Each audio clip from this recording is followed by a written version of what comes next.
हेमंतचे सगळे बोलणे अरुणने ऐकून घेतले. सकाळी उठलास तर विराज कुठेही नव्हता. अरुण शेजारी उभ्या मोहितेने प्रश्न विचारला. यस सर, मी त्याचा खून केला हे स्वप्न की सत्य मला आठवत नाही. सत्यच असणार.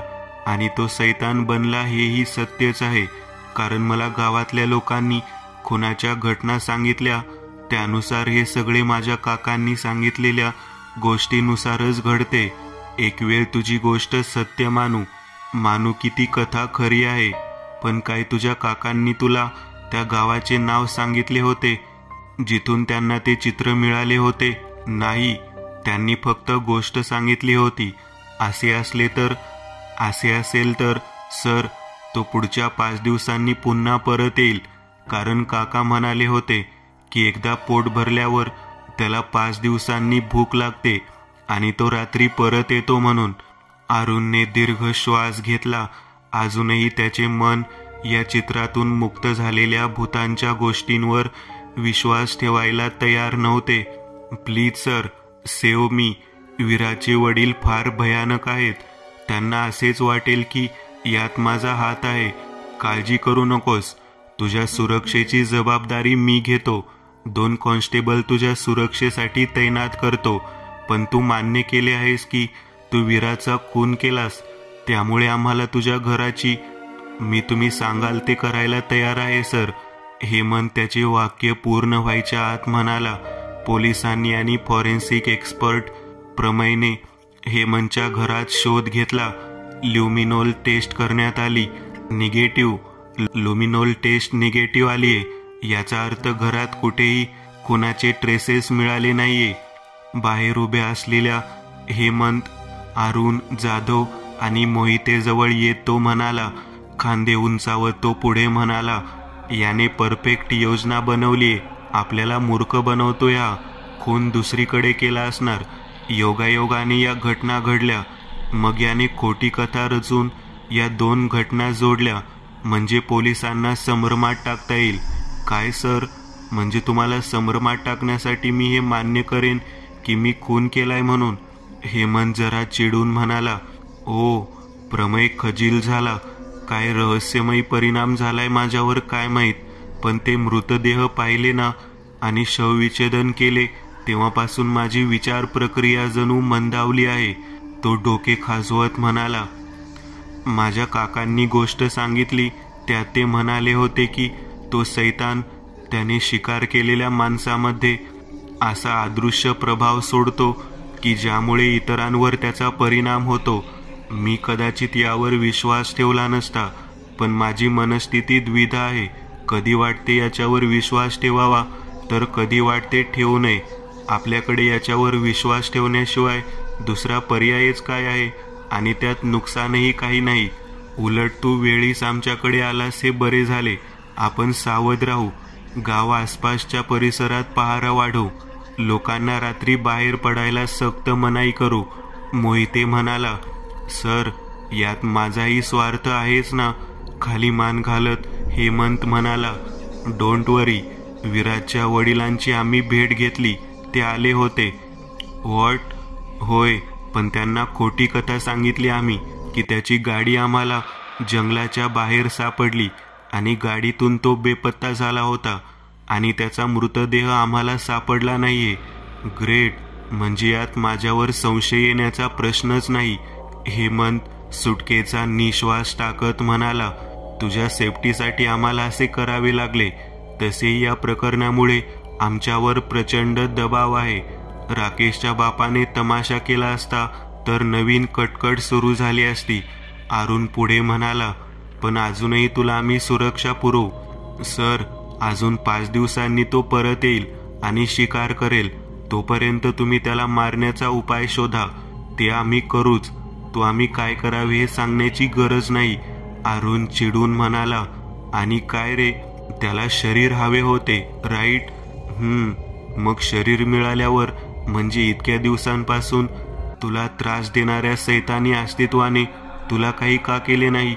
वीराचे शरीर मिळाल्यानंतर डोळ्यासमोर पडलेल्या भक्ष्याला शोधून तो जंगलात गेला. मला काहीही माहीत नाही सर की त्याने असे का केले. मला तर आत्महत्या करावीसे वाटते, पण माझ्यात तितकी हिंमत नाही. त्या राक्षसाने मला मारले असते तर बरे झाले असते. तो दोन्ही हाताने डोके गच्च धरत जमिनीवर बसत म्हणाला. जाधवने त्याला उभे केले. अरुण आजवरच्या अनुभवावरून समोरचा माणूस खोटारडा आहे की खरे बोलणार आहे हे त्याच्या शरीराच्या हावभावावरून किंवा बॉडी लँग्वेजवरून सहज ओळखत असे. पण या केसमध्ये इन्व्हॉल्व असणाऱ्या एकही व्यक्ती खोटे बोलत नाहीये असे त्याला वाटत नव्हते. जरी त्याने उमेशकडून माहिती काढण्याचा प्रयत्न केला, त्याला मारहाण केली, तरी तो त्याच्यासाठी एक प्रक्रियेचा भाग होता. मात्र त्याने मन त्याला वेगळाच इशारा करत होते आणि तो इशारा एका अमानवीय अनाकलनीय अस्तित्वाने हे घडवून आणल्याच्या दिशेनेच होता. 5 दिवसानंतर धनराजचा बंगला अंधारात बुडालेला होता आणि बंगला रिकामा. त्या बंगल्या शेजारी असलेली छोटीशी स्टोर रूम मात्र रिकामी होती. ती बल्बच्या प्रखर प्रकाशात उजळून निघाली होती. त्या खिडकीत तो उभा होता. परेश, दादा, हा निव्वळ मूर्खपणा आहे. गायत्रीने त्याच्या बहिणीने त्याला इशारा दिला. आकांक्षा गेली, मला सोडून गेली. तो घेऊन गेला तिला. माझ्याकडे त्या प्राण्याला मारण्याचा पर्याय असताना मी शांत बसून राहू? तो तिच्यावरच चिडला. अरे पण तुला काही झाले मग? राघवची आई गेल्यानंतर तुलाही काही झाले तर त्या कोवळ्या पोराच्या? मला काहीही होणार नाही. जोपर्यंत मी इथे नसेल तोपर्यंत तू याची काळजी घे, तो म्हणाला होता. आवेशात रागाच्या भावनेने त्याने निर्णय घेतला होता.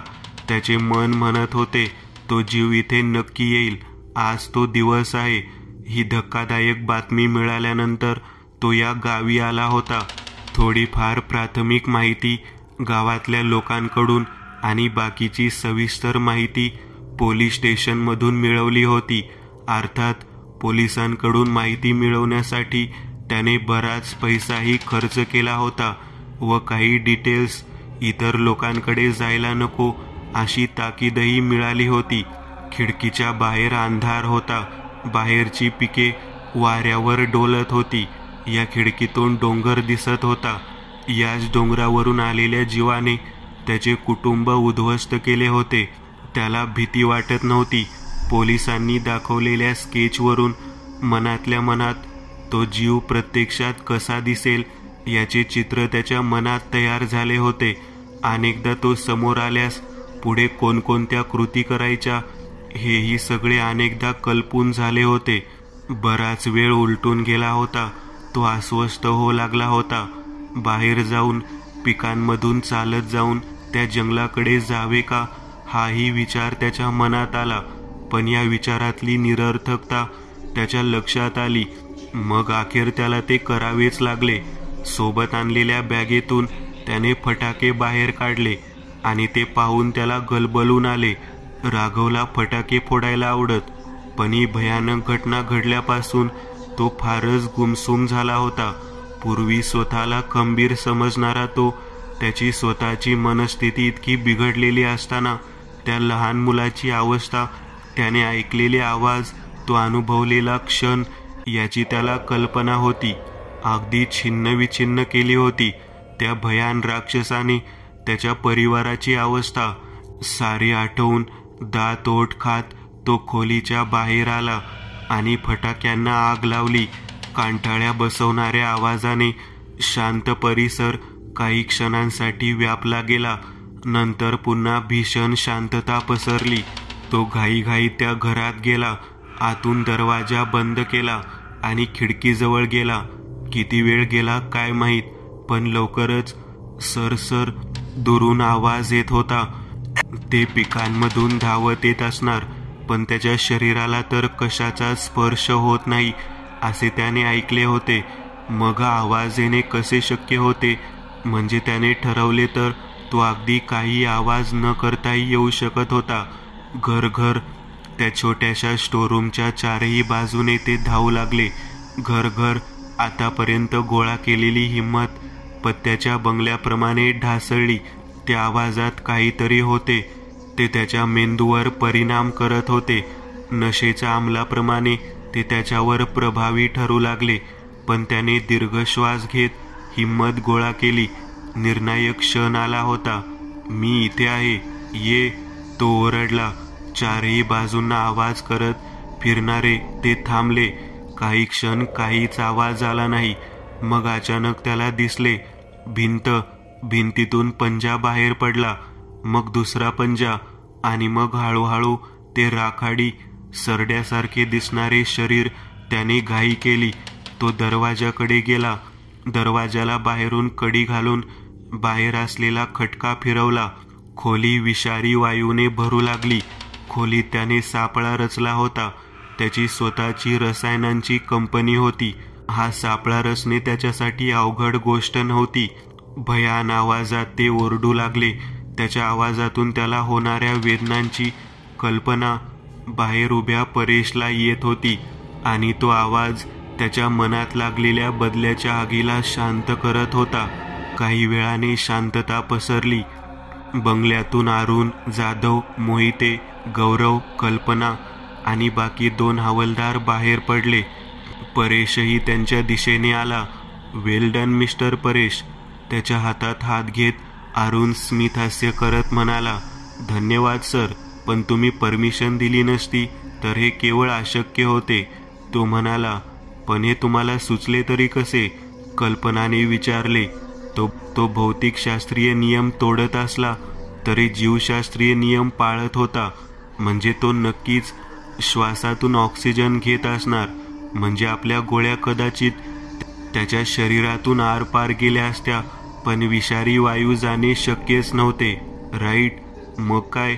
मगाशी त्याच्या ओरडायच्या आवाजावरून तुम्हाला कल्पना आलीच असेल.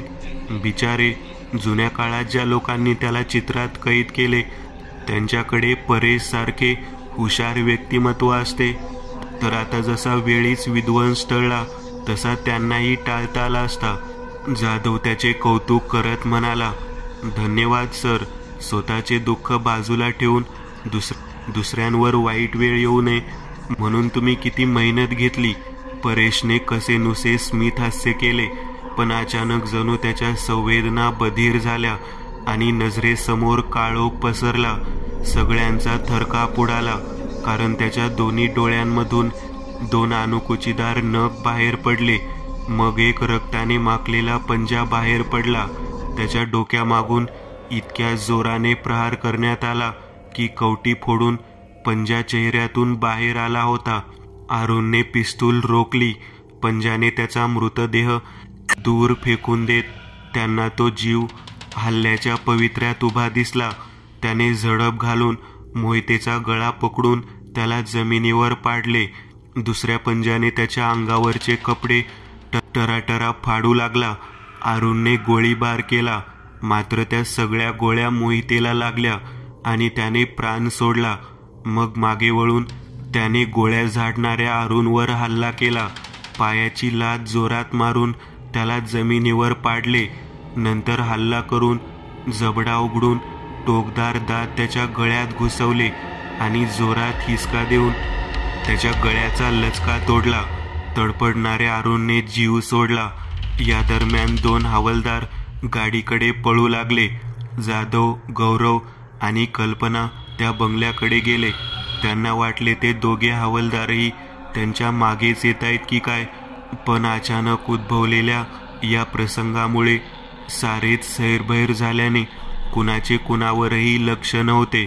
तो सूरज झाडावर लपून राहिला म्हणून वाचला. राईट? गौरव कसाबसा म्हणाला. ते त्याचे नशीब. आताही आपल्या बाबतीत काम करेलच. हे काम करेलच असे थोडेच आहे. बाहेरून मग एक हवालदाराचा ओरडायचा आवाज आला. मग थोड्या वेळाने दुसऱ्याचा. सगळ्यांनी वेगवेगळे व्हा, या बंगल्यातच लपून बसा. जाधव म्हणाला. तसे सगळे वेगवेगळे झाले. जाधव काका बेडरूम मध्ये लपला. गौरव बंगल्याच्या मागचा दरवाजा उघडून बाहेर पळून गेला आणि कल्पना वरच्या मजल्यावर राघव लपून बसला होता त्या खोलीतल्या बाथरूम मध्ये गेली. पलंगाखाली लपून बसलेल्या जाधवला बेडरूमच्या बाहेर आवाज येत होता. म्हणजे नक्कीच तो सैतान त्याच्या खोलीकडेच येत होता. मग धप धप आवाज झाला आणि त्याला आवाजावरून समजले की ते बाहेर निघून गेले होते. जाधव तसाच पडून राहिला. गौरव पिकांमधून पळत पळत जंगलात आला होता. मग एका मोठ्या निंबाच्या झाडावर चढून तो शांत बसला होता. त्याची नजर बंगल्यावर खिळली होती.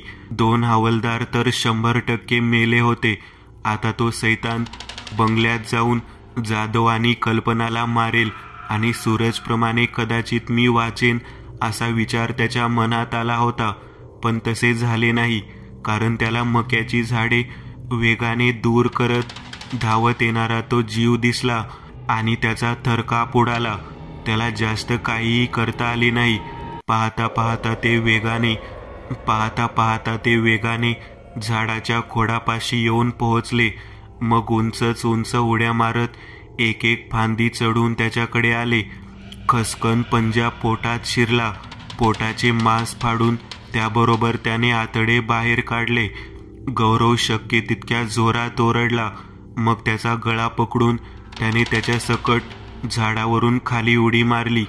गौरवचा देह जमिनीवर पडला, तरी त्याच्यात थोडा जीव होताच, म्हणून त्याला दोन्ही हातांनी हवेत उचलून त्याने जमिनीवर आदळले. त्या भयंकर धक्क्याने गौरवचा जीव गेला. पहिल्यांदा गौरवचा ओरडायचा आवाज येताच जाधव पलंगाखालून बाहेर पडला. मग खोलीतून आणि नंतर बंगल्यातून बाहेर पडला. गाडीच्या चाव्या त्याच्याकडे होत्या. गाडीपर्यंत पोहोचायला त्याला जास्त वेळ लागला नाही. मग गाडी स्टार्ट करून तो तिथून निघाला. वेगाने आपल्या पंजाने छाती फाडून भुकेला सैतान गौरवचे हृदय खात होता. तोच त्याच्या कानावर गाडीचा आवाज आल्यावर त्याने घाईघाईत ते तोंडात कोंबले आणि त्या आवाजाच्या रोखाने निघाला. जाधव वेगाने गाडी पळवत होता. मात्र अचानक रस्त्याच्या मधोमध तो सैतान त्याला उभा दिसला. राखाडी शरीर, रक्ताने माखलेले पंजे आणि तोंड, मोठे डोळे. तो त्याच्या ओठांवरून दुभंगलेली जीभ फिरवत होता. क्षणात त्याने झडप घातली. जाधवने गाडी पळवायचा प्रयत्न केला, पण त्यामुळे गाडी झाडाला जाऊन धडकली. नंतर बराच वेळ जाधवचा ओरडण्याचा आवाज त्या परिसरात येत राहिला. जाधवचे हृदय खाल्ल्यानंतर तो त्या बंगल्याकडे गेला. तिथे पडलेल्या सर्व मृतदेहांमधून हृदय काढून त्याने स्वतःची भूक भागवली. इथे सापळा आहे याची त्याला जाणीव होती आणि हा सापळा निरुपयोगी ठरणार याचीही जाणीव होती. म्हणून त्याने सगळे नाटक केले. सुरुवातीला ओरडणे, अंत झाला असे भासवणे, मग सगळे बाहेर आले. अचानक हल्ला झालेला पाहून त्यांच्या मनात प्रचंड भीतीची भावना तयार झाली आणि अशीच घाबरलेल्या माणसांची हृदय चविष्ट असतात हे त्याला ठाऊक होते. म्हणजे त्यांनी तयार केलेला सापळा त्याच्यासाठी नव्हता, तो त्यांच्याचसाठी होता. तू वीराची बहीण आहेस? समोर खुर्चीवर बसलेल्या तरुणीकडे बघत हेमंतने विचारले. चुलत बहीण, स्वाती नाव आहे माझे, ती म्हणाली. तो माझ्याकडे येत होता. रस्त्यात काय झाले काय माहीत. पोलिसांनी तुला वाचवण्यासाठी रचलेली फेक स्टोरी आहे ही, राईट? स्वाती कसल्या तरी फाईल्स चाळत म्हणाली. प्लीज ताई, तुला समजले, पण त्याच्या बापालाही बातमी. छे, त्यांना मी काहीही सांगणार नाही. मी एक रायटर आहे. विराज मरणच डिझर्व करत होता. बापाच्या लाडामुळे जरा जास्तच वाया गेला होता तो. तुला नेमके काय हवे? हाडकुळा हेमंत थरथर कापत होता. लिहिणे हा माझा छंद आहे. वेगवेगळ्या विषयांवर लिहिले मी, पण भयप्रकारामध्ये लिहिण्याचे सौभाग्य प्राप्त झाले नाही. म्हणून त्या भूताला मला डोळ्याने बघण्याची इच्छा आहे. तिची बडबड सुरूच होती. मग यावर स्टोरी लिहायची का? परवा पोलिसांची शिकार केली त्याने. पोलिसांची? हो, वाईट वाटले ऐकून, पण रिस्क घ्यावीच लागते यशस्वी व्हायचे असेल तर. ती दोन्ही हात चेहऱ्यावरून फिरवत म्हणाली. जा तू. हेमंत चिडून म्हणाला. मी काय सांगते ते ऐक. माझ्या कथेत मीच मुख्य पात्र आहे. कथा माझ्या पॉइंट ऑफ व्ह्यूने चालणार. म्हणजे हे सगळे माझ्यासोबत घडले असे मला भासवायचे आहे, पण त्या भूताचा अंत मीच करणार आहे. त्या पुस्तकात, पण त्यासाठी एक सॉलिड कथानक रचावे लागणार. आणि हे सगळे मी खरोखर केले तर आणखी उत्तमच. तू वेडी आहेस. आता ऐक, मी तुझ्या काकाच्या घरी केले होते. त्यांनी एका डायरीत उल्लेख केला होता या तू सांगितलेल्या कथेचा. हेमंत गंभीर झाला आणि नीट ऐकू लागला. सुदैवाने डायरीत सगळे लिहिलेले होते. त्या गावाचे नाव, चित्रात कैद केलेल्या साधूंचे नाव, सारे. आपल्याला एक पूजा करावी लागेल. पूर्वी ज्या साधू महाराजांनी त्याला चित्रात कैद केले होते त्याचेच एक वंशज आहेत. त्यामुळे डेव्हिल कमजोर, कैद नव्हे तर नष्ट होईल. ते म्हणाले की तो सैतान नेहमीच मुक्त होत असतो काही काळाने, आणि आम्ही आमचा वंश कित्येक वर्षापासून त्याला कैद करत आलोय. मात्र इतक्या पिढीच्या अनुभवाचा आणि स्वतः मिळवलेल्या ज्ञानाच्या साह्याने त्यांनी त्याला कायमस्वरूपी हेलमध्ये पाठवण्याची प्रक्रिया शिकवून घेतली आहे. नाहीस, पण इथे माझा रोल काय? त्याने पोलिसांची शिकार केली. त्या घटनेला 2 दिवस झालेत. आज 3रा दिवस. आज पूजा केली तर 5 दिवसानंतर होणारा विध्वंस टाळता येईल. आता ऐक, तो तुझ्या माध्यमातून मुक्त झालेला असल्याने दुपारी असलेल्या पूजेमध्ये तुला सहभागी व्हावे लागणार. बाकी रात्री त्यांना एक गुप्त विधी करावा लागणार. तो मी लपून बघणार आहे की ते त्याला कसे हेलमध्ये पाठवतात. म्हणजे पूजेसाठी ये, हे इतकेसे सांगायला तू मोठे भाषण कशासाठी केलेस? सरळ सांगायचे ना. हेमंत डोक्याला हात लावत म्हणाला. हेमंत गावात आला. गावातल्या मंदिरात मग विधी सुरू झाले. या साध्या विधीने त्या सैतानाला काही होईल असे त्याला बिलकुल वाटत नव्हते, पण स्वातीच्या मते परिणाम नक्कीच होईल. मंदिरात मध्यभागी ते साधू बसलेले होते. त्यांच्या आजूबाजूला गावातली काही प्रतिष्ठित मंडळी बसलेली होती. जास्त गर्दी नव्हती. तिथेच उभ्या असलेल्या स्वातीने हेमंतला येताना पाहिले. त्रिकाल महाराज, तो सध्या जो विध्वंस करतोय तो यामुळे, यावेळी तो यामुळे मुक्त झालाय. ती हात जोडत म्हणाली, वाईट वाटून घेऊ नकोस बेटा. दरवेळी तो तुझ्यासारख्या कुणा ना कुणाच्या माध्यमातून मुक्त होतो. त्रिकाल महाराजांच्या आवाजात जादू होती. माझ्या अनेक पिढ्यांनी दरवेळी त्याला कैद केले, पण आता हे संपवायची वेळ जवळ आलीये. यावेळी तो कधीही परत येणार नाही याचा प्रबंध करायलाच मी इथे आलोय. हेमंतला जरा बरे वाटले. त्याने त्यांच्या पाया पडला. मग साधारण तासभर पूजाविधी सुरू होते. काही झाले तरी रात्रीचा घराच्या बाहेर पडू नकोस. 2 दिवस तरी. विधी संपल्यावर महाराजांनी त्याला सूचना केली.